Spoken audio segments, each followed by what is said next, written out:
Diêm chưa? Đây con ai đây? Đây là bà Chăm Cham. Đẹp kín đèn. Xinh đẹp đẹp gái. Nhất nhà. Cham, Sam ơi, nhìn đây này. Mò. Pép mà. Bên đây này. Wow, 10 điểm. Wow, 10 điểm. Diêm chưa? Xin chào các bạn. Đây là Sam Sam đây. Diêm chưa? Diêm lo chào tổ nhân gần như diêm lo chào tổ diêm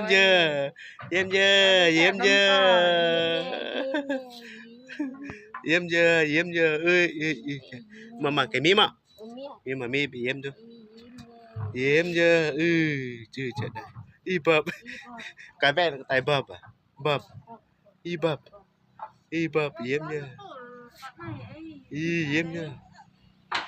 diêm chưa